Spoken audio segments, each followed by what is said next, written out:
Hi everyone, my name's Roxanne Francis and I'm a freshwater ecologist.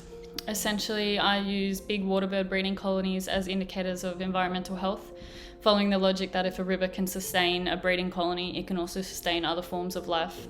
Climate change will affect my research by reducing rainfall and extending periods of drought. This also means less water in our rivers to support big industry and agriculture.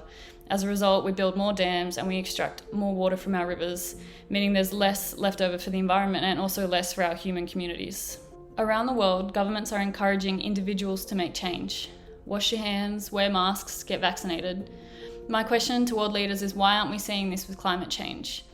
Undoubtedly, change has to come from big industry, but the global population is made up of individuals, and it is our choices, our lifestyle, and our buying power that funds these big industries. So why aren't we seeing campaigns saying, buy less, eat less meat, take a shorter shower, turn your aircon off, and in that way give power back to the individual? I hope world leaders can start being brave and using their own faces and their own voices and aligning themselves with the fight against climate change. My name is Ze Jiang from Water Research Center at UNSW, and I'm an early career researcher working in the field of hydroclimatology. In general terms, my field of research considers the impact of climate change on water cycle. Specifically, I'm assessing the future drought changes under global warming.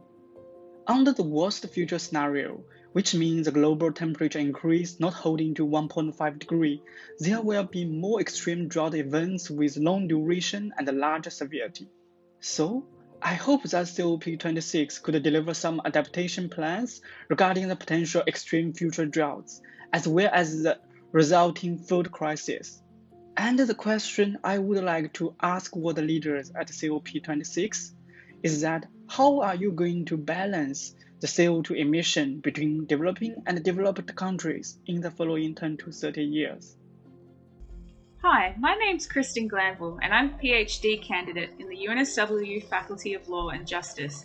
My research concerns licensing of water users in the Murray-Darling Basin and the experiences and attitudes of water users in complying with regulatory requirements. Future climate scenarios will greatly influence the regulatory landscape for water in Australia, as the variability and reliability of water access for agriculture and other uses is predicted to change, with different scenarios deepening the existing challenges in variability, cost, and environmental impacts of water use.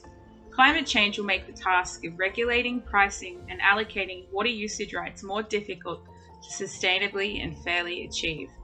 I hope that COP26 delivers workable and fair strategies for the world to stay within 1.5 degrees Celsius of warming, strategies which abide by fundamental principles of environmental rule of law, such as the polluter pays principle and intergenerational equity.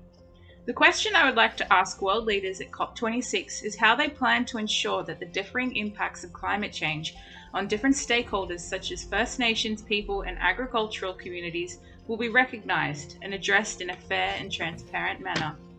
Hi, I'm Alice and I'm an environmental engineer.